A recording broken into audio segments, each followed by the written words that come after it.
තියෙනවා අපි අර දේශීය දෙයක් දේශීය සන්නාමය තුළට දේශීය අක්ෂරයක් සමග ජනප්‍රිය ක්‍රීඩාවෙත් එක ලාංඡනයක් ගෙනියන්නේ. ඇත්තටම මම වැඩක් කරද්දී ඒකේ ට්‍රාන්ස්පේරන්සි එකක් එක වැඩක් කරන්න කැමතියි. මේ පුංචි රටේ මේ අයගම කියන තැන තමයි පින්තන්නේ හදවත තියෙන්නේ. අපේ ප්ලාන්ටේෂන් එක වගේම කර්මාන්ත ශාලා 6ක් තියෙනවා අතර 5.5ක වපසරියක ශ්‍රී ලාංකික නිෂ්පාදනය කටහැරලා කියන්න පුළුවන් මේක අපේ දෙයක් අපේ රටේ හදන දෙයක් ඒකදේශීය ශාකයක ලබා ගන්න අස්වැන්න තුලින් තමයි මේ නිෂ්පාදන ක්‍රියාවලිය වෙන්නේ. විකුණුම් මල් නැත්නම් ෂෝරූම්ස් 10ක් ලංකාවේ තියෙනවා විශේෂයෙන්ම එයාපෝට් එක ඇතුලේ බණ්ඩාරනායක එයාපෝට් එක ඇතුලේ තියෙනවා.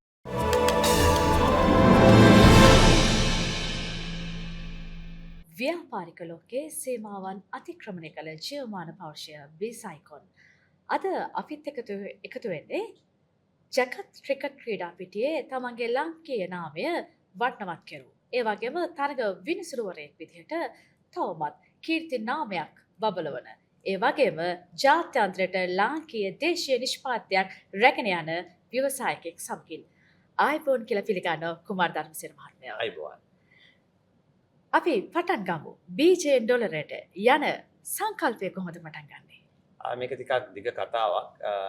2009 තමයි මම විශේෂයෙන්ම මේ අගාව් නැත්තම් වල්ලපට්ට කියන ශාකය අඳුරගන්නේ. ඊට පස්සේ ක්‍රමක්‍රමයෙන් ගොඩ නැගිලා 2020 පින්තැන්න කියලා ප්ලාන්ටේෂන් එකක් එක ලොකු ව්‍යාපෘතියක් ආරම්භ වෙනවා. ඒ ආරම්භයේ ප්‍රතිඵලයක් හැටියට තමයි අද මේ භාණ්ඩ 108කට වැඩි ප්‍රමාණයක් මේ ගහේ නැත්තම් වල්ලපට්ට නැත්තම් අගාව් කියන ඇක්කලේරියා කියන ගහේ හාවස්ට් එකෙන් නැත්තම් අස්වැන්නේ නිෂ්පාදනය කරන්නේ. එතකොට ඔබගේ බ්‍රෑන්ඩ් නේම් එක සන්නාමයම තියෙන උනන්දුව. එතකොට හිතනවා ඇත්තටම ශේෂ්ත්‍ර තුනක්ම ජයග්‍රහණ කළේ ඒ උනන්දුව මතමද? ඔව් ඇත්තටම මම වැඩක් කරද්දී ඒකේ ට්‍රාන්ස්පේරන්සි එකක් එක වැඩක් කරන්න කැමතියි. ඒ වගේම ඒ විනිවිදභාවය තුලින් ලැබෙන ලබා ගන්න අධිෂ්ඨානය ඒ වැඩේ නිම කරන්න සාර්ථකත්වයේ ඉහළම තැනට නිම කරන්න හැකියාව ලැබෙනවා කියන එකයි මගේ විශ්වාසය. ඔබ සෑම විටම ලංකාවට ආදරය කරන ලාංකීය නම ජාත්‍යන්තරයට ගෙන යන්න උත්සාහ කරනවා. ඒ උත්සාහ කිරීම රත්නපුර දිස්ත්‍රික්කයේ අයගම ප්‍රදේශයට ගිහිල්ලා ඒ ප්‍රදේශයේ ඉන්න රැකියා නිර්මාණය කරමින් අද ඔබ මේ ගෙන යන්නේ රටට මෙහෙවරක් වගේම මේ ලාංකීය නාමය මුළු ජාත්‍යන්තරයෙන් පතුරවන්න. ඒ කියන දේට ඔබ කරන ප්‍රොඩක්ෂන් එක නැත්නම් ප්‍රොඩක්ට් එක ගැන කොහොමද විස්තර කළොත්? විශේෂයෙන්ම කියන්න ඕන අයගම කියන්නේ ඉතාමත් ලස්සන වාසනාවන්ත නගරයක් අපේ රටේ. මේ පුංචි රටේ මේ අයගම කියන තැන තමයි පින්තන්නේ හදවත තියෙන්නේ. අපේ ප්ලාන්ටේෂන් එක වගේම කර්මාන්ත ශාලා 6ක් තියෙනවා අක්කර 5.5ක වපසරියක. ඒ කර්මාන්ත ශාලා පහේම වැඩ කරන්නේ අයගම අවට කලවාන නැත්තම් බුලත් සිංහල ඔය අවට ඉන්න දරුදරුවෝ. ඉතින් ඒ හැම දිනකටම විශේෂයෙන්ම රැකියා බක් හම්බෙලා තියෙනවා. ඒක ඉතාමත් වටින දෙයක්. ඒකේ ඒ පළාතේ ඉන්න ඉගෙනගත්ත යුනිවර්සිටි ගිය දරුදරුවෝ ගොඩාක් අපේ ව්‍යාපෘතියත් එක්ක දැන් එකතු වෙලා තියෙනවා. ඉතින් ඒ ව්‍යාපෘතියේ කලින් කිව්වා වගේ BJC ඩොලරයට ගිහිල්ලා අපේ රටට මේ පුංචි රටට නිෂ්පාදන ක්‍රියාවලිය තුළින් සන්නාම දෙකක් ලාංකීය සන්නාම දෙකක් එකක් සිලානි අනිත් එක උනන්දුව. ඒ සන්නාම දෙක තුළින් රැකී ආරක්ෂා බොහොමයක් ගොඩනැගිලා ඒ තුළින් නිෂ්පාදන ක්‍රියාවලිය තුළින් අපේ රටට අපනයනය විශේෂයෙන්ම ඩොලරයක් විදේශ විනිමය රටට ගේන්න කරන උත්සාහයක් තමයි මේ ව්‍යාපෘතිය. ඇත්තටම සාර්ථකයි. අපිට හිතා ගන්න පුළුවන් ඔබ ක්‍රිකට් ක්‍රීඩකයෙක් විදිහට හරි සාර්ථකව තීන්දුව తీරන ගත්තා. ඒ වගේම තරග විනිශ්චයකරුවෙක් විදිහට ඊටාම ශනිකයෙන් හරි නිවැරදි තීරණයම ගන්නවා. එහෙනම් ව්‍යාපාරිකයෙක් විදිහටත් ඔබ හරිම නිවැරදිම තීරණය අරගෙන තියෙනවා විදේශ විනිමය හොයන්න වෙනම තැනක්. ඒක නිකම්ම ශාකයකුත් නෙවෙයි ඒක දේශීය ශාකයක්. හැම තැනම ලංකාව ලාංකීය බව අපේ බව රැක ගන්න උත්සාහ කරලා තියෙනවා. ඒ උත්සාහ කිරීමේදී ඔබතුමා ගත්ත මේ කියනවා අයගම ප්‍රදේශයේ හදවත තමයි පින්තැන්න කියන්නේ. ඒ පින්තැන්නෙන් හදාගත්ත ප්‍රොඩක්ට් එක මෙහෙම එළියට එනකොට ඔබට දැනෙන සාර්ථකත්වය ඔබට දැනෙන අපස හැදලා බලද්දී තමන්ගේ සාර්ථකත්වය ගැන කොහොමද හිතෙන්නේ? ගොඩක් සතුටුයි විශේෂයෙන්ම ඔබතුමිය කිව්වා වගේ ශ්‍රී ලාංකීය නිෂ්පාදනයක් කට ඇරලා කියන්න පුළුවන් මේක අපේ දෙයක්, අපේ රටේ හදන දෙයක්, ඒකදේශීය ශාකයක ලබා ගන්න අස්වැන්න තුලින් තමයි මේ නිෂ්පාදන ක්‍රියාවලිය වෙන්නේ. ඊට අමතරව මම කියන්න කැමතියි දැන් අපේ විකුණුම් මල් නැත්නම් ෂෝරූම්ස් 10ක් ලංකාවේ තියෙනවා විශේෂයෙන්ම එයාපෝට් එක ඇතුළෙත් බණ්ඩාරනායක එයාපෝට් එක ඇතුළෙත් තියෙනවා. ඉතින් ඒකේ අපි ගත්තොත් අපේ පර්ෆියුම්ස් තියෙනවා, ඒ වගේම ඌඩ් තෙල් තියෙනවා, ඌඩ් චිප්ස් තියෙනවා, අගා ටී එක තියෙනවා. අගා ටී එකෙන් ලබන අපි අලුත් එකක් හදනවා, එනර්ජි ඩ්‍රින්ක් එකක්. ඊට අමතරව ඉන්සෙන්ස් ස්ටික්ස්, බකූර් කොයින් ඔක්කොටම වඩා හොඳට දෙයක් අපි අලුතෙන් කරනවා. විශේෂයෙන්ම අපි කියන head to toe නැත්නම් ඕනෑම කෙනෙකුට පරිහරණය කරන්න පුළුවන් භාණ්ඩ රාශියක් අපි මේ ගහේ අමතර කොටස් වලින් අපි හදනවා. විශේෂයෙන්ම පර්සනල් කෙයා කිව්වොත් නිවැරදි.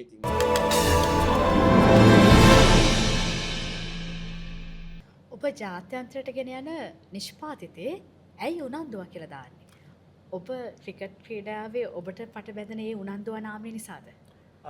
ඒකට හේතු කීපයක් තියෙනවා. මම විශ්වාස කරන දෙයක් තමයි ශ්‍රී ලාංකීය අක්ෂරයක් තුලින් ලංකාවේ ජනප්‍රිය ක්‍රීඩාව, ජාතික ක්‍රීඩාව නොවුනත් ජනප්‍රිය ක්‍රීඩාව වෙන ක්‍රිකට් ක්‍රීඩාවේ බෝලය ඌවකුරේ ඒ ගැටේට ගේනවා. ඒ වගේම ඌවකුර අපේ අක්ෂරයක් අපේ රටේ. ඉතින් මේ අක්ෂරය ජාත්‍යන්තරයට ගෙනියන්න උනන්දුවා කියන සන්නාමයේ තුලට එකතු කරන්න ලැබීම මම හිතනවා ඒක ගොඩක් වාසනාවන්තයි. ඒ වගේම මට ඕන අපේ අර දේශීය දෙයක්, දේශීය සන්නාමය තුලට දේශීය අක්ෂරයක් සමග ජනප්‍රිය ක්‍රීඩාවෙත් එක ලාංඡනයක් ගෙනියන්න. මම ඒක තුලින් බලාපොරොත්තු වෙනවා ක්‍රිකට් ක්‍රීඩාවට ආදරය කරන රසික රසිකාවියන්ට අපේ බ්‍රෑන්ඩ් එක මේ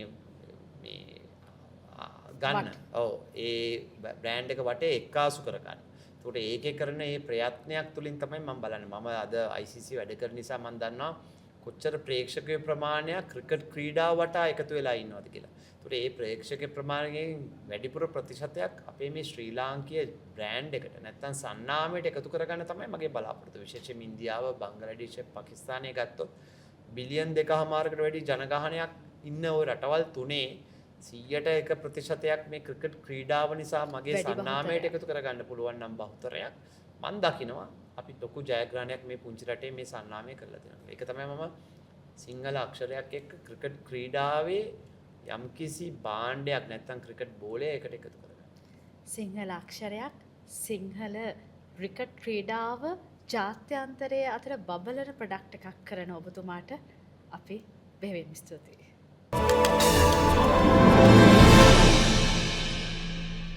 හරිම සතුටුයි ඔබ වැනි කීර්තිමත් සහ ජගත් පිටිය නම රඳපු ක්‍රිකට් ක්‍රීඩකෙක් තරග විනිසුරුවරයෙක් විදිහට මේ තරම්ම තවදුරටත් අපේ රටව මෙහෙම අල්ලගෙන අපේ රටව වැටෙන්න දෙන්නේ නැතුව මෙහෙම අල්ලගෙන යන එකට බොහොම ස්තුතිවන්ත වෙනවා. එතකොට ඔබතුමා අගාවුඩ් ශාකය ගන්නම ඔබේ ප්‍රොඩක්ට් එකට හරියට අර අපි ඉස්සර කාලේ නම් හිතන් හිටියේ කිසිම දෙයක් අත්හරින්නේ නැත්තේ කොස් ගහ. එහෙම නැත්නම් පොල් ගහ. මේක තමයි. මේ ගස් දෙක විතරයි. හැබැයි ඔබ ඒ කුලයට මුලින් ඉඳන්ම හැමදේම ගන්නවා කියන දේ කියනවා. එතකොට දැන් පොඩ්ඩක් මතයක් එන්න පුළුවන් ජනතාවගේ ඒකදේශීය ශාකයක්. මුල ඉඳන්ම ශාකයේ හැම දෙයක්ම අපි පාවිච්චියට ගන්නවා. එහෙම ගස් කපන එක හොඳයිද? අපි කපන ගහට ගස් දෙකක් හිටවනවා. ඒක තමයි මේ ප්‍රොජෙක්ට් එකේ තියෙන සාර්ථකත්වය. මොකද අපි අනාගතයත් බලනවා. විශේෂයෙන් මේ ගහක් අවුරුදු 100ක් වුණත් තියාගන්න පුළුවන්. හැබැයි අපි අවුරුදු 8යි 12 අතර ප්‍රමාණයේදී වයස ප්‍රමාණයේදී අපි ඒ ගහ ඉවත් කරනවා. ඉවත් කරනකොට ඊට අවුරුදු 2කට කලින් ඒ ගහ අවට තියෙන තැන්වල තව ගස් දෙකක් අපි නිෂ්පාදනය කරන නැත්නම් හදනවා. මොකද අනාගතය ගැන හිතලා. මොකද ඒක සර්කල් එකක්. ඒ කියන්නේ ගස් කපන ගමන් ගස් හිටවනවා. ඉතින් ඒක අපි අවුරුදු 8 12 අතරදී ඒ ගහ කපලා අස්යන් අරගෙන නිෂ්පාදන ක්‍රියාවලියකට යොමු කරනවා. ඉතින් මම හිතන්නේ මේ ක්‍රියාන්විතය තුල ගස් කැපීමක් සිදු වෙනවා වගේම ගස් හිටවීමකුත් සිදු වෙනවා. අපි ඒක හරි මේ හොඳ සංකල්පයක්. තිරසාර සංවර්ධනය වෙනුවෙන්ට සස්ටේනබිලිටි ඩෙවලොප්මන්ට් වෙනුවෙන් පින්තැන්න ප්‍රොඩක්ට් ක්‍රියාත්මක වෙනවා. එතකොට තව පොඩි අපි මතයක් එන්න පුළුවන් මේ කපන්නේ කැලෑවේ තියෙන ගස්ද නැත්නම් මේ පින්තැන්නේ වවන ගස්ද? අපේ පෞද්ගලික ඉඩම් වල තමයි අපි වවන්නේ. ඒකට ඒක කපන්න කිසිම ප්‍රශ්නයක් නැහැ. වන සංරක්ෂණ දෙපාර්තමේන්තුවේ අවසර පත්‍රයක් විතරයි ඕන ට්‍රාන්ස්පෝර්ට් කරන්න. ප්‍රවාහනය කරන්න. ඉතින් අපි ඒවා නීත්‍යානුකූල කරන්නේ. ගොඩක් සතුටුයි කියන්න මට අවුරුදු ගාණක් ගියා මේ නීත්‍යානුකූල බලපත්‍රය හදාගන්න. ඉතින් පින්තැනට තියෙනවා අපනයනය කිරීමේ බලපත්‍රය විශේෂයෙන්ම අගෞඩ ආශ්‍රය නැත්නම් වල්ලපට ආශ්‍රිත කරන සියලුම නිෂ්පාදන ක්‍රියාවලිය. ඒ වගේම අපිට රජයේ විශේෂයෙන්ම ඇග්‍රිකල්චර් සෙක්ටර් මොඩිෆිකේෂන් සිස්ටම් එකෙන් අපිට ග්‍රාන්ට් එකක් හම්බෙලා තිනවා අපේ මුළු සිස්ටම් එකට. ඉතින් මේක විශේෂයෙන්ම එක්ස්පෝර්ට් ඩෙවලොප්මන්ට් බෝඩ් එක හරහා හම්බෙලා තියෙනවා. ඉතින් අපි ඔය ගොඩාක් දැන් එකතු කරගෙන වන ජීවි දෙපාර්තමේන්තුවත් එකතු කරගෙන තමයි අපි මේ ව්‍යාපෘතිය කරන්නේ. තාමත් ලස්සන ව්‍යාපෘතියක්, දේශීය ව්‍යාපෘතියක් මම කලින් වගේ හැලහැප්පීම් ගොඩාක් තිබ්බා ආරම්භයේදී. හැබැයි දැන් කිසිම දෙයක් එහෙම ප්‍රශ්නයක් නැහැ. මොකද හැමෝම තේරුම් ගන්න තියෙන්නේ මොකද මේකේ විදේශ විනිමය ලැබෙනවා. මොකද මේ කලින් වගේ මේ ගහේ සියලුම කොටස් වලින් අපිට නිෂ්පාදන ක්‍රියාවලිය කරන්න පුළුවන්. ඒ තුලින් ඩොලර් එකක් රටට ගේන බව අපි ඔප්පු කරලා තියෙනවා. විශේෂයෙන්ම අපේ මම කලින් වගේ ෂෝරූම්ස් අපේ ලංකාවේ ඇතුලේ 10ක් තියෙනවා. ඒ වගේම පිටරට අපේ 3ක් තියෙනවා. විශේෂයෙන්ම හෝල්සේල් බයර්ස්ලා අපේ 18 දෙනෙක් ඉන්නවා. ඉතින් දැනට ඉතාමත් හොඳට සංකීර්ණ මේ වැඩ කටයුතු කරගෙන යනවා. ඉතින් විශේෂයෙන්ම 2027 28 වෙන වසරවලදී මම බලාපොරොත්තු වෙනවා මීට වඩා ලොකුවට එක්ස්පෑන්ඩ් කරලා දැන් මේ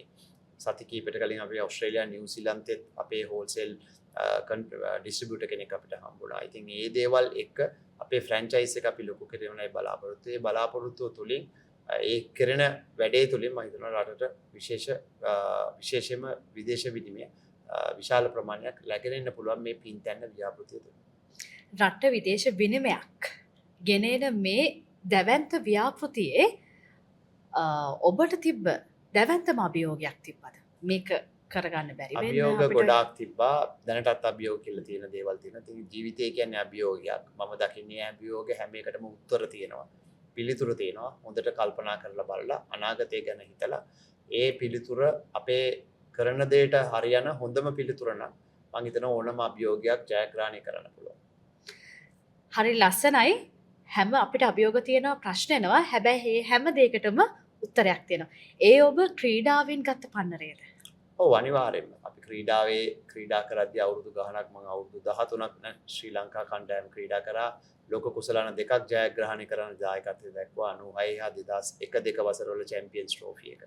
ඉතින් ඒකේ ලබාගත් දැනුම පන්නරය කලින් වගේ වැටිලා තමයි අපි නැගිට්ටේ. ඉතින් ඒ නොපසුබට උත්සාහය තුලින් ලබාගත් දැනුම හා පන්නරේ ජීවිතය තුලින් ඉගෙනගත්ත දේත් එක්ක තමයි මම මේ පින්තැන්න කියන ව්‍යාපෘතිය පටන් ගත්තේ. විශේෂයෙන් දැනටමත් මම ලෝකයේ ඉහළම මට්ටමේ විශේෂයෙන් ICC එකේ විනිශ්චයකාරවරයෙක් විදිහට වැඩ කරනවා. ඉතින් ඒකත් ලේසි වැඩක් නෙමේ. මම වගේ පුංචි රටකින් ගිහිල්ලා ICC එකේ දැන් මගේ මේ 16 වෙනි අවුරුද්ද එලිට් පැනල් එකේ ඉන්නේ. ඒකට එහෙම වැඩ කරන්න ලේසි නෑ. මට දක්ෂතාවය විතරක්ම තිබිලා මදි. අනිත් දේවලුත් තියෙන්න ඕනේ. ඉතින් මම මේ දේවල් ඉගෙන ගත්තා. ඉතින් ඉගෙන ගැනීම තුලින් ලබාගත් ජයග්‍රහණ කීපයක් තමයි ඉතින් මේ ජීවිතේ අද මම මේ මෙතන මෙහෙම ඉන්නේ. එතකොට ඔබතුමාටගේ බාහිරෙන් බලාගෙන ඉන්න කෙනෙක්ට හිතෙන්න පුළුවන් දැවැන්ත රිකට් තරුවක්. දැවැන්ත තරඟ විනිසුරුවරයෙක්. එහෙනම් එයාට අමාරු නෑ එක්ස්පෝර්ට් වෙළඳපොළ නැත්නම් අපනයනය කරන්න ඒක ප්‍රශ්නයක් නැහැ. එහෙම දෙයක් තිබ්බද ඔබතුමා නැත්නම් සමාජ ප්‍රාග්ධනයේ ඊට කලින් ව්‍යාපාරයට කලින් හිමින් එකතු කරගෙන හිටියද? නෑ මම හැම එකම හිමින් කළේ. හැබැයි මේ ව්‍යාපෘතියේ කොටසක් තියෙනවා අපේ ගස් වලට ආයෝජනය කරපු අපේ රටේ ආයෝජකයෝ කීප දෙනෙක් ඉන්නවා. ගොඩක් ඉන්නවා. ඉතින් ඒ ආයෝජකයන්ට ප්‍රතිලාභ ලැබෙන දැන්ටමත් ප්‍රතිලාභ හම්බ වෙනවා. ඉතින් ඒකත් එක ව්‍යාපෘති එක කොටසක්. ඒක තුලින් අපි බලාපොරොත්තු වෙනවා විශේෂයෙන් මම බලාපොරොත්තු වෙනවා මම විනිශ්චයකාරවරයෙක් හැටියට රටවල් වල යන නිසා ඒ තුලින් අපේ නිෂ්පාදන භාණ්ඩ වල ප්‍රමිතිය හා භාණ්ඩ වල තියෙන ඉල්ලුම වැඩි කරන්න. මොකද මම විනිශ්චයකාරවරයෙක් හැටියට ඉන්නකොට තමයි අපේ තියෙන සන්නාම දෙකේ අගය වැඩි වෙන්නේ. මොකද මම දැනටමත් මට තව අවුරුදු 5කට වැඩි ප්‍රමාණයක් විනිශ්චයකාරවර පදවියේ ඉන්න පුළුවන්. ඉතින් ඒ තුලින් මගේ ප්‍රතිරූපය නැත්තම් බ්‍රෑන්ඩ් එක නැත්තම් සන්නාම කරුවා හැටියට මට ඒ බ්‍රෑන්ඩ් එකේ නිෂ්පාදන ටික ලෝකේ වටා ගෙනියන්න ප්‍රවණතාවය ඊට ප්‍රස්තාව මට වැඩි. ඉතින් මම ඒක තුලින් දකිනවා විශේෂයෙන්ම අපේ භාණ්ඩ වලට නැත්නම් අපේ සන්නාම දෙක ඉහළට ගෙනියන්න මම පෞද්ගලික මාසෙ විතර IPL එකේ විනිශ්චය කරේ. ඒක කරන්නත් එක හේතුවක් තමයි ඉන්දියාවේ 1.4 බිලියන් ඉන්න ජනගහනයක්. ඉතින් ඒක තුල ක්‍රිකට් වලට ආස 90%කට වැඩි ප්‍රමාණයක් ඉන්නවා. ඉතින් ඒක තුලින් මම බලාපොරොත්තු වෙනවා ලබන වසරේ විශේෂයෙන්ම අපේ බ්‍රෑන්ඩ් එක සිලානි නැත්තම් උනන්දුවා කියන බ්‍රෑන්ඩ් එක IPL වල පොඩි හරි කොටස්කරුවෙක් කරගන්න. එහෙම වුණොත් අපිට ලොකු විශාල අපේ බ්‍රෑන්ඩ් එකට නැත්තම් ශ්‍රී ලාංකීය මේ බ්‍රෑන්ඩ් එකට විශාල ඉල්ලුමක් ලැබෙයි කියලා මම බලාපොරොත්තු වෙනවා ඉන්දියාවේ. හරිම සතුටු කාරණාවන් ගොඩක් ඇහුවා. එකක් තමයි ඔබ තවදුරටත් තරග විනිශ්චයකාර කියන ඒ පදවියේ ඉන්නවා කියන එක. ඇයි අපි සතුටු වෙනවා ක්‍රිකට් ලෝලීන් විදිහට සමහර වෙලට අපේ ලංකාව තරග වදින්නේ නැහැ. හැබැයි තරග විනිසුරු විදිහට ඔබ ඉන්නවා. හරි සතුටින් අන්න අපේ ලංකාවේ කුමාර ධර්මසේන ඉන්නවා. හරි සතුටින් අපි ඒක ගැන කතා කරනවා. දැන් තවත් සතුටු කාරණාවක් එනවා IPL එකේදී සෙලානි ප්‍රොඩක්ට් එක. එහෙම නැත්නම් උනන්දුවා කියන බ්‍රෑන්ඩ් නේම් එක දකිනකොට තවත් සතුටේ අන්න අපේ ලංකාවේ ක්‍රිකට් ක්‍රීඩක අර තරග විනිසුරුකරුවා වගේ ඒ ශ්‍රී ලාංකීය ප්‍රොඩක්ට් එක කියන. ඒ ශ්‍රී ලාංකිකයන් විදිහට අපිට ඊටාම සතුටේ. ඔබතුමාගෙන් තරුණ ව්‍යවසායකයෙක්ට දෙන්න පුළුවන්. මෙන්න මෙහෙම කරන්න. දෙන්න පුළුවන් ඒගොල්ලන්ට හිතට වැදෙන්න දෙන්න පුළුවන් උපදේශය මොකක්ද? කියන්න තියෙනවා. මම කෙටියෙන්ම උත්තර දුන්නොත් නොපොසපට උත්සාහයක් තියෙන්න ඕන. තමන් අඳුර ගන්න ඕන මොකද්ද කරන්න කියලා. ඒ වගේම විනිවිදභාවයකින් කරන දේ. එතකොට මම හිතනවා ඔය කියපු පොඩි කාරණා තුන මුල් කරගෙන ඕනෑම දෙයක් කරනවා නම් ජයග්‍රහණය කරන්න පුළුවන්. ඕනෑම දෙයක් කරොත් ඕනම තමයි ජයග්‍රහණය කරගන්න පුළුවන්. ඔබතුමා කියන විදිහටම ඔබේ මේ ජයග්‍රහයේ ගමන් මගේ මූලාරම්භය තමන්ගේ පවුල අම්මා තාත්තා ගැන මතක් කළොත් මගේ තාත්තා අම්මා අද ජීවිතුන් අතර නැහැ. ඒත් මගේ තාත්තා රජයේ සේවකයෙක්, අම්මා අපේ ළමයින්ගේ මට අක්කා කෙනෙක් ඉන්නවා. අපේ ගෙදර වැඩ කරගෙන අපිව බලාගත්තා ඉතාමත් හොඳින්. ඉතින් මං අදටත් ඒ දිනට පින් දෙනවා. මොකද මම වගේ කෙනෙක් ලෝකෙට බිහි කරලා හොඳට හදලා අද එළියට ආවේ දෙමාපියෝ නිසා. ඉතින් ගොඩක් සතුටුයි. හරිම සතුටුයි. අම්මා තාත්තගෙන් ලබන පන්නරය, අම්මා තාත්තගෙන් ලැබෙන ආදරේ පෙරලා දරුවෙක් විදිහට දෙමාපියන්ට පින් දෙනවා. ඒ කියන්නේ ගොඩාක් ඔබතුමාට අම්මා තාත්තා කියන දේ ළඟයි. අනිවාර්යයෙන්. ඒගොල්ලන් දීපු ඒ ගුරු හරුකම් ඒ කියපු දේවල් අදටත් මම මෙනෙහි කරලා ඒව තමයි කරන්නේ. ජීවිතේ ප්‍රශ්නයක් ආවොත් මම ගොඩක් වෙලාට ඒ දේවල් ආවර්ජනය කරලා ඒ තුලින් ලබා ගන්නා අත්දැකීම තමයි මම ඉස්සරහට ගෙනියන්නේ. ඉතින් දෙමාපියෝ කියන්නේ ඉතින් Tamanට ආයතනින් එහාට දෙයක් කතා කරන්න දෙයක් නැහැ. ව්‍යාපාරය ගැන පොඩි කාලේ ධම්ම කැමැත්තක් තිබ්බද? නෑ මම ව්‍යාපාර ලෝකයට එන්න එහෙම ලොකු වගේ අදහසක් තිබ්බේ නෑ. මේක අහම්බෙන් හම්බෙච්ච දෙයක්. 2009 දී මම කලින් කිව්වා වගේ මං හරි ආසයි විවේක ගන්න ගහකොළත් එක්ක. මොකද විශේෂයෙන්ම ස්ට්‍රෙස්ෆුල් ජොබ් එකක් කරන්නේ අම්පයරින් කියන්නේ. ඒතකොට ඒකෙදී ලැබෙන හැම නිවාඩු කාලෙදිම අපේ වතු වලට අපි ගියා. ඉතින් වතු වල ලැබිච්ච හම්බෙන් ලැබිච්ච දෙයක් තමයි මේ අගාවු ශාකේ නැත්නම් වල්ලපට්ට ශාකේ කියන්නේ. ඊපස්සේ ඒක අධ්‍යයනය කරලා ඒක තුලින් තමයි මේ ව්‍යාපාරය පටන් ගන්නේ. අර හම්බෙන් ලැබිච්ච එක හරි වටිනවා අපිට රත්තරන් වලට වඩා එහා ගිය ඩොලර් වටින වැස්සක් වගේ තමයි අගෞඩ් ශාකේ ඔබ හදන ප්‍රොඩක්ට් එක. එතකොට ඔබතුමා කියනවා දැන් මේ අම්පයා නැත්නම් තරග විනිසුරුකරුවෙක් වීම දැඩි තීන්දුව ගන්න වෙනවා. එතකොට පොඩි ආතතියක් එනවා. ආතතිය කළමනාකරණය කරන්නේ කොහොමද? ඒ ආතතිය කළමනාකරණය කරන්න විශේෂයෙන්ම මම දකින්නේ ස්ට්‍රෙස් එක කියන එකට යන්න නම් ගොඩක් වෙලාට භාවනාව කියන එක ගොඩක් වටිනවා. ඒ වගේම හිත එක තැනක තියාගන්නවා නම් ඔය ස්ට්‍රෙස් එක අයින් කරගන්න පුළුවන්. අපි ඇත්තටම ස්ට්‍රෙස් වෙන්නේ ගොඩාක් වෙලාට අනවශ්‍ය දේවල් හිතට අරගෙන. ඇත්තටම ඇත්ත දේවල් නෙමෙයි. මම අර කලින් වගේ ඕනෑම ප්‍රශ්නයකට පිළිතුරක් තියෙනවා. ඒ පිළිතුර අපි හොයාගන්න විදිය තමයි ඔය ස්ට්‍රෙස් එකට බලපාන්නේ. ඉතින් මම දකින්න විදියට මම විශ්වාස කරන දෙයක් තමයි ස්ට්‍රෙස් එක කියන්නේ අපි හදාගන්න දෙයක්. හැබැයි ඒ හදාගන්න දේ කොහොමද කළමනාකරණය කරගන්නේ කියන එක අපිට දෙන ප්‍රශ්න වලට දෙන පිළිතුරු අනුව තමයි ස්ට්‍රෙස් එක හැදෙන්නේ. මම ඒක අත්දැකීමෙන් කියන්නේ විශේෂයෙන්ම මම අම්පයර් කරන ගමන් මම වැරදි තීරණ දෙනවා. වැරදි තීරණ ග්‍රවුන්ඩ් එක ඇතුළේදීම දීලා ඊළඟ බෝලේ ආයි තීරණයක් මට දෙන්න වෙනවා. ඉතින් ඒ වෙලාවට මගේ මනස අර පරණ තිබ්බ තැනටම හරියට ගෙනලා තියාගන්න ඕනේ. ඉතින් ඒකට අපි ප්‍රැක්ටිස් කරලා තියෙනවා. විශේෂයෙන්ම මම කිව්වා වගේ කලින් වගේ භාවනාව. ඒ වගේම හරි පිළිතුරක් අපේ වැරද්දට අපි ගාව තියෙනවා නම් මම හිතනවා ඊළඟ තීරණය ඉතාමත් සාර්ථක හොඳ තීරණයක් කරගන්න පුළුවන්. ඔබතුමාගේ කතාවෙන් අපි බලන අයට පැහැදිලි වෙනවා වැරදෙන්න පුළුවන්. හැබැයි වැරදි තීරණේ පසුපස ඉන්න එපා. ඉක්මනින්ම මයින්ඩ් සෙට් කරගන්න. මයින්ඩ් සෙට් කරලා නිවැරදි මාර්ගයට එන්න. ඔබතුමා මෙහෙම ගත්ත නිවැරදි තීරණ ඔබේ ජීවිතේ ආලෝකමත් කරලා තියෙනවා. ඒ ජීවිතේ තව අනාගත පියවරයන් මොනවද ඉස්සරහට තියෙනවා? ඉස්සරහට ලොකුවට පියවර නෑ. මම දැන් ගොඩක් කරලා බිස්නස් එකේ ෆවුන්ඩේෂන් එක ගොඩාක් කරලා තියෙනවා. ඉතින් ඊටු ටික කරගෙන යන තමයි තියෙන අලුත් කට්ටියකට විශේෂයෙන්ම මගේ පුතාව මම උගන්වනවා පර්ෆියුම කෙනෙක් වෙන්න. අද ඔහු රටින් පිටට ගිහිල්ලා තියෙනවා. ඉතින් ලංකාවට ආවන් පස්සේ ඔහු තමයි මේක ඉස්සරහට අරගෙන යන්න වෙන්නේ. මම බලාපොරොත්තු වෙනවා මම විශ්වාස කරන දෙයක් හැම දෙයක් ඉදිරි අනාගතය රකින්නේ ටෙක්නොලොජි එකත් එක්ක. ටෙක්නොලොජි කියන එක ඉතාමත් වටිනවා. ඉතින් හොඳ සිස්ටම් එකක් අපේ ව්‍යාපෘතියට ගෙනල්ලා ඒ ව්‍යාපෘතිය හොඳ ටෙක්නොලොජි එකක් නැත්නම් හොඳ ශිෂ්ටචම් සම්පන්න නැත්නම් අනාගතයේ දකින්න පුළුවන් සිස්ටම් එකක් ගෙනල්ලා මේ ව්‍යාපෘතිය තවත් ලොකු කරලා විශේෂයෙන්ම අර කලින් කෝ වගේ ඒකදේශීය ශාඛයකින් ලබා ගන්නා නිෂ්පාදන ක්‍රියාවලිය ජාත්‍යන්තරයේ ඉහළ තැනකට ගේන්න ඔය ටෙක්නොලොජි එකයි ගොඩක් අවශ්‍ය වෙනවා කියන එකයි මම බලාපොරොත්තු මම හිතන්නේ. ටෙක්නොලොජි එක තාක්ෂණය කොහොමද අනිවාර්යයෙන්ම අපනයන නිෂ්පාතයක් වුණාම අනිකුත් රටවල් සමග තරංකාරීත්වය කරන්න වෙනවා. ඒ තරඟයට අනිවාර්යයෙන්ම තාක්ෂණය නොදෙවෙනි වෙන්න ඕනේ. කොහොමද ඔබ අගා ෆුඩ් ශාකයේ ඔබේ උනන්දුව ප්‍රොඩක්ට් එකේ ඔබේ සෙලාන් ප්‍රොඩක්ට් එකේ ගුණත්වයේ තාක්ෂණය ආරක්ෂා කරන්නේ?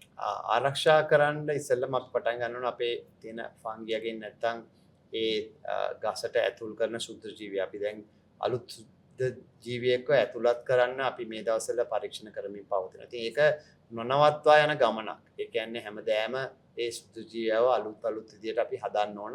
ඒක තුලින් තමයි අස්වැන්න ඉහළ ගුණාත්මක භාවයක් ලබා ගන්න. එතන තමයි පළවෙනි ක්‍රමය. ඊට පස්සේ තියෙනවා නිෂ්පාදන ක්‍රියාවලිය තුලින් මම කලින් කිව්වා වගේ අපි නිෂ්පාදන කරන භාණ්ඩවල ඉහළ ප්‍රමිතියකට නිෂ්පාදනය කරන්න තමයි අපේ බලාපොරොත්තුව ටෙක්නොලොජි එක නැත්නම් තාක්ෂණය උපයෝගී කරගෙන අපි දැන් කරනවට වඩා හොඳට ඒක කරනකොට මම හිතනවා සිලානි බ්‍රෑන්ඩ් එකත් උනන්දුවා බ්‍රෑන්ඩ් එකත් ලෝකයේ ඉහළ තැනක ඉහළ මට්ටමකට ගිහිල්ලා මිනිස්සුන් අතර වැජබෙන බ්‍රෑන්ඩ් එකක් විදිහට කරන්න අපිට හැකියාව තියෙනවා කියන අදහසයි මගේ. රත්නපුර දිස්ත්‍රික්කයේ අයගම ප්‍රදේශයට ගිහිල්ලා ඒකේ හදවත හොරාගත්ත ඔබ දැන් ජාත්‍යන්තරයේ හදවත හොරාගන්න ප්ලෑන් කරලා තියෙන්නේ උනන්දුවා කියන බ්‍රෑන්ඩ් එකත් එක්ක. ඒ ආපු ගමන් මගට ඔබේ බිරිඳගෙන් ලැබෙන සහයෝගය. විශේෂයෙන්ම උසස් කාන්තාවක් ඒ වගේම මට දරුවෝ 4 දෙනෙක් ඉන්නවා. ඉතින් දරුවන්ගේ වැඩ කටයුතු කරලා වුණා විශේෂයෙන්ම ලංකාව නොහැර යන තත්ත්වයට හදන්නේ මගේ බිරිඳ. විශේෂයෙන්ම අපි ශ්‍රී ලාංකිකයෝ හැටියට මම බලාපොරොත්තු වෙන දේ තමයි අනාගත පරපුර මේ පුංචි දිවයිනේ මේ අපේ රටේ ඉන්න ඕන. ඒක තමයි ලංකාවේ අනාගතය. ඉතින් මගේ එකම ප්‍රයත්නය තමයි මගේ දරුවෝ 4 දෙනා අපේ රටේ තියාගන්න. අපේ රටේ ව්‍යවසායකයන් හරි නැත්නම් මේ රටට වැඩ කරන අනාගතට හොඳ වැඩක් කරන්න පුළුවන් දරුවෝ 4 දෙනෙක් බිහි කරලා මට ඒ කට්ටියව මෙහි තියාගන්න පුළුවන් නම් ගොඩක් වටිනවා. විශේෂයෙන් බිරිඳ තමයි ඒකට ලොකුම දායකත්වයක් දක්වන්නේ. ඉතින් ඇය උතුම් කාන්තාව. හරිම සතුටුයි. ඔබ වචනාර්ථයෙන් විතරක් නෙවෙයි ක්‍රියාවෙනුත් තමන්ගේ රට තමන්ගේ දේශයතේ රට අත නොහැර යන තත්ත්වයට තමන්ගේ දරුවන් වගේම ඔබ වක්කීමක් බාර අරගෙන තියෙනවා. රටේ තරුණ ප්‍රජාවත් එහෙම රට අත නොහැර යන තත්ත්වයට ගෙන යන්න. ඒ නිසා ඊටාම සතුටුයි ඔබතුමා වැනි ව්‍යවසායකෙක් අපේ රටට ඉදීම ගැන අපේ රට අත් නොහැරීම ගැන. ආරම්භක ශක්තිය වගේම ව්‍යාපාරයක් පවත්වාගෙන යන්නත් ලොකු ශක්තියක් තියෙනවා. ව්‍යාපාරය එක විදිහට මේන්ටේන් කරලා ඊට පස්සේ ව්‍යාපාරයේ ඉහළටම ඔසවාගෙන යන්නත් ලොකු ශක්තියක් තියෙනවා. සමහර වෙලාවට අර ආරම්භක ශක්තියට වඩා දැවැන්ත ශක්තියක් තියෙනවා. ඒ දැවැන්ත ශක්තිය ඔබ තුළ ගොඩනගා ගත්තේ කොහොමද? ඒක එන්නේ මම දකින්නේ එක්ස්පීරියන්ස් එකත් එක්ක ජීවිතේ ඒ වයසට යන්න තමන් එකතු කරගත්තා වූ ඒ ගුණහරුකම් නැත්තම් ඒ වැරදිච්ච තැන් නැත්තම් හොඳ දේවල් ඒවා එක්කාසු කරගෙන ජීවිතේ ඒ පළපුරුද්දයි ඒ ලබාගත් අත්දැකීම් තුලින් තමයි ඒ හැම දෙයක්ම තවත් වැඩි දියුණු කරන්නේ. මම හිතනවා ඒක තමයි ඕනෑම කෙනෙක් කළ යුත්තේ. ඕනෑම කෙනෙක් හොඳ පළපුරුදු ව්‍යවसायिකයෙක් කරන්නේ ඉදිරි ගමනේදී ඒ ජීවිතේ ලැබෙච්ච අත්දැකීම් පන්නර එකතු කරගෙන තව තවත් අලුත් දේවල් කරන ගමන් හැබැයි අර ජීවිතේ ලබාගත් අත්දැකීම් තමයි එකතු කරගන්නේ.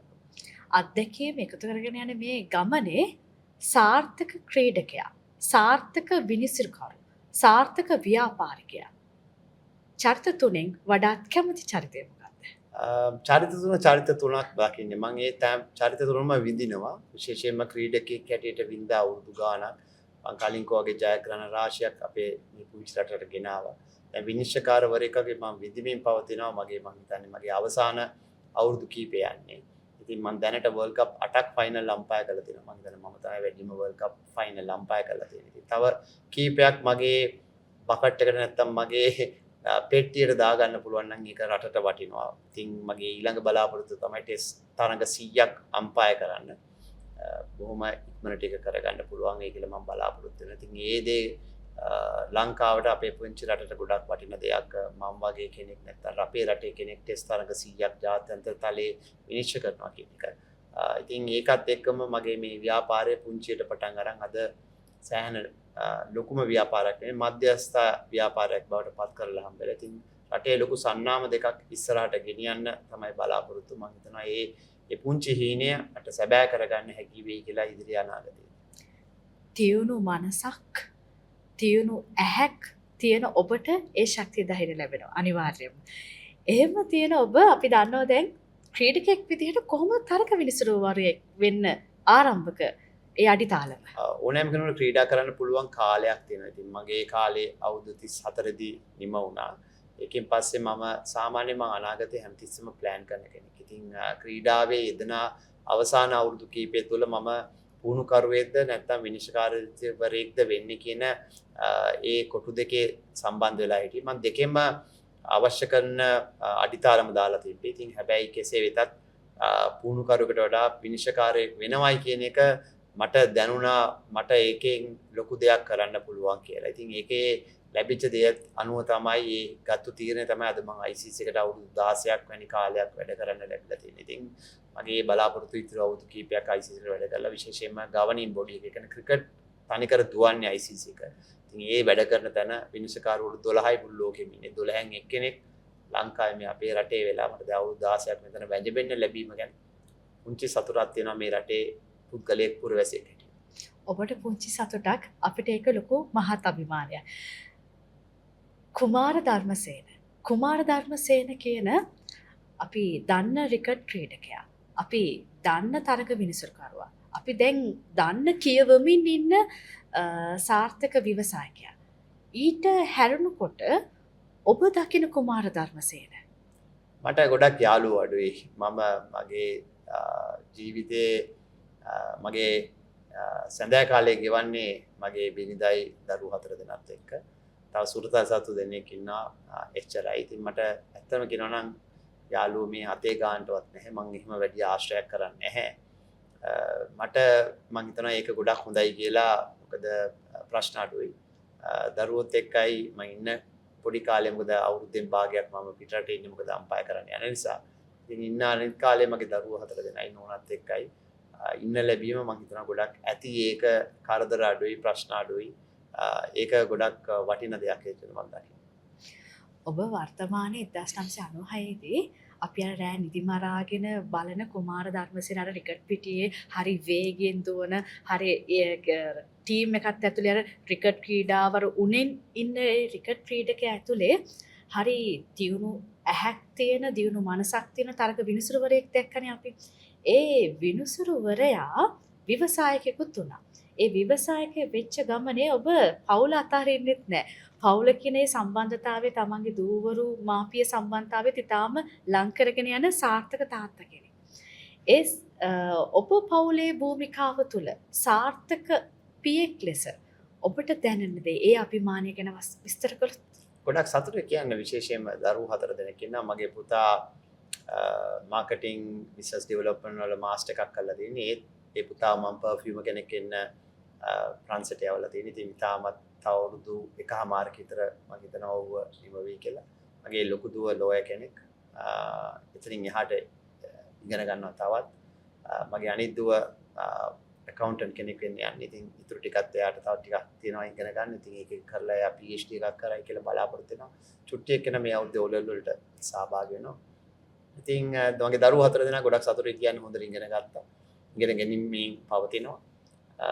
ඒගොල්ලන්ගේ අනාගතය බලලා අපිට සතුටු වෙන්න පුළුවන් දෙමව්පිය හැටියට. ඒගොල්ලන්ට අපිට කරන්න පුළුවන් හොඳ නරක කියා දීලා ඒගොල්ලන්ගේ අනාගත ජීවිතයට අඩිතාලම දාන එක තමයි ෆවුන්ඩේෂන් එක කරන්නේ. ඉතින් ඒක දෙමව්පිය හැටියට පියෙක් හැටියට මම ඒ කරන්න පුළුවන් වගකීම් සියල්ලම මම කරමින් හා කරලා තියෙනවා. ඉතින් අනාගතයේදී මම බලාපොරොත්තු වෙනවා කලින් කෝවාගේ මේ දරුවෝ ටික එකතු වෙලා රටට ලොකු වැඩක් කරයි කියලා රටේ අනාගතය වෙනුවෙන් අපේ රට මේ තියෙන තැනින් අඟලක් හරි උස්සන්න මේ දරුවෝ 4 දෙනාගේ දායකත්වය ලැබෙනවා නම් මම හිතනවා මම රටේ වැඩිහිටි පුරවැසියෙක් හැටියට මගේ කළ යුතු මේ රටට කළ යුතු දේ මම කරලා තියෙනවා. ඔබේ අදහසට අපි කිසිතම ආචාර කරනවා. ඒ වගේම තමයි ඔබතුමා මෙතන ඉන්න වෙලේ අහන්න ඕන ප්‍රශ්නයක්. දැන් තියෙන ක්‍රිකට් ගැන. දැන් අපේ ක්‍රිකට් එක කවදාවත් ඔය කියනවා වගේ වැළලෙන්නේ නැහැ. මම එක දෙයක් බිලීව් කරනවා අපේ ස්කූල් ස්ට්‍රක්චර් එක සෑහෙන හොඳයි. තව පොඩි අඩුපාඩුකම් තියෙනවා හදන්න. හැබැයි අපේ ක්‍රිකටර්ස්ලා ස්කිල් එක හොඳයි. මේ රටේ මිනිසුන්ට මාර ක්‍රිකට් උණක් තියෙනවා. ඒ වගේම ක්‍රිකට් ස්කිල් එකක් තියෙනවා. මම අම්පයර් කරද්දි මට පේනවා. එතකොට ඒක වර්ධනය කර ගැනීම තමයි කළ යුත්තේ. ඉතින් ඒ වගේම කාලෙන් කාලෙට ජෙනරේෂන් එකකින් ජෙනරේෂන් එකට වෙනස් වෙනවා. දැන් අපේ කාලේ අපි ක්‍රිකට් පත පමණයි සෙල්ලම් කරේ. අපිට ඉතින් එහාට ලෝකයක් තිබෙන්නේ නැහැ. හැබැයි ඉතින් මගේ පුතාව නැත්නම් මගේ දරුවෝ ගත්තොත් ඒගොල්ලන්ට අවුරුදු 20 21 22 වෙනකොට ඒගොල්ලෝ කල්පනා කරනවා ඒගොල්ලන්ගේ අනාගතය කොහොමද ප්ලෑන් කරන්න කියලා. ඒතකොට ක්‍රිකට් ක්‍රීඩාව අන්න එතනදී හොඳ දක්ෂයෝ අපෙන් ගිලී යන අවස්ථාව වැඩි. දැන් අපි අවුරුදු 25ක් වෙනකන් අපේ වචන වලින් කියනවා කටු ගාගෙන ක්‍රිකට් ගැහුවා. ක්‍රිකට්ම තමයි. වෙන දෙයක් ගැන හිතුවේ නැහැ. හැබැයි දැන් ඉන්න දරුවෝ අවුරුදු 20 21 22 වෙනකොට ඒගොල්ලන්ගේ අනාගතේ ප්ලෑන් කරනවා. ඒකට ඒ තුලින් ඒගොල්ලන්ට තේරෙනවා නම් මට ජාතික කණ්ඩායමට යන්න බෑ. මට මේකේ සෙල්ලම් කළා කිසි පළක් නැහැ කියලා. ස්ථාවර වෙන්න අමාරුයි කියලා. ඒකට ඒගොල්ලෝ වෙන අංශ තෝරගන්නවා. අන්න ඒකෙදී අපේ තියෙන හොඳ දක්ෂ ක්‍රීඩකයෝ නැත්තම් ස්කිල්ෆුල් ක්‍රීඩකයෝ අපෙන් ගිලී යන්න තියෙන ප්‍රවණතාවය අඩු වෙනවා. ඉතින් ඔන්න ඔය දේවල් තමයි අපි සැලසුම් කරන්න ඕන. විශේෂයෙන් මම සම්බන්ධ නැහැ ශ්‍රී ලංකා ක්‍රිකට් එකත් එක්ක. ඉතින් මම හිතනවා ක්‍රිකට් එකේ ඉන්න හැම දෙනාම මේවා අධ්‍යයනය කරලා තියෙන කියලා. ඉතින් ඒවා අධ්‍යයනය කරලා නැත්නම් ඒවා අධ්‍යයනය කරලා ඉදිරි අනාගත පරපුර හදන්න ඕන. මම විශ්වාස කරන්නේ එහෙම ප්ලැට්ෆෝම් හැදුවේ නැත්නම් අපේ ක්‍රිකට් එක පොඩ පල්ලයට යනවා. මොකද හේතුව අනිත් රටවල් ওই ප්ලැට්ෆෝම් හදලා තියෙනවා. විශේෂයෙන්ම අපි ගත්තොත් පොඩි කණ්ඩායම් ගත්තොත් මොකද දැන් අපේ ක්‍රිකට් ක්‍රීඩාව ටෙස්ට් හා වන් ඩේ සහ T20 කියලා සන්නාම තුනකට නැත්නම් කොටස් තුනකට බෙදලා තියෙනවා. ඒ කොටස් තුනේ ක්‍රීඩකයෝ ක්‍රීඩා කරන විලාසය කරන වේගය අනුව ක්‍රීඩා කරන වේගය වෙනස්. ඉතින් ඕකට හරියන කණ්ඩායම් නැත්නම් ක්‍රීඩකයෝ අපි දැම්මම හදා ගන්න ඕන පාසල් අවදී ඉඳලම. ඒක මම හිතනවා අපේ ක්‍රිකට් බෝඩ් එක නැත්නම් ස්කූල් ක්‍රිකට් ඇසෝසියේෂන් එක සතු වගකීමක්. ඉතින් ඔවුන් ඒ දේ කරනවා ඇති කියන එකයි මගේ බලාපොරොත්තුව. කර යමින් පවතිනවා. හැබැයි උනට අනිත් රටවල් හා සමානව අපි කොතනද ඉන්නේ අපි කොහොමද කරන්න ඕනේ කියන එක අපේ ඔය මං කියපු බලධාරීන් දෙන්නට තව තවත් හිතන්න ඕන. හිතලා ඉවරලා ඉස්සරහට මේ දේවල් ටික කරන්න පුළුවන් හැකියාවක් තියෙනවා. ඒ දේ කළොත් අපේ රටේ කණ්ඩායම නැවතත් අර 96 ලෙවල් එකට ගේන්න පුළුවන්. ලාංකීය මනස ගැන නැත්නම් දේශීයත්වය ගැන මෙච්චර අගයන ඔබතුමා අනාගතයේදී දේශපාලනයට කවදාවත් දේශපාලනයට එහෙනම් බෙහෙවින්ම ස්තුතිවන්ත වෙනවා. රට තමන්ගේ රට දේශීයත්වය ජාත්‍යන්තර රැගෙන ගිය ක්‍රිකට් ක්‍රීඩකයෙක් නිවැරදි තීරණ ගන්නා තරග විනිසුරුවරයෙක් ඒ වගේම සාර්ථක ව්‍යවසායකයෙක් දේශීයත්වය තුළින්ම අනාගතයේ ජය පාර කියන සාර්ථක පියෙක්. එනම් බෙහෙවින්ම ස්තුතිවන්ත වෙනවා විස් අයිකොට් සමගින් අපිත් සමග එකතු වුණාට. නැවත හමුවෙමු. අයිබෝන්.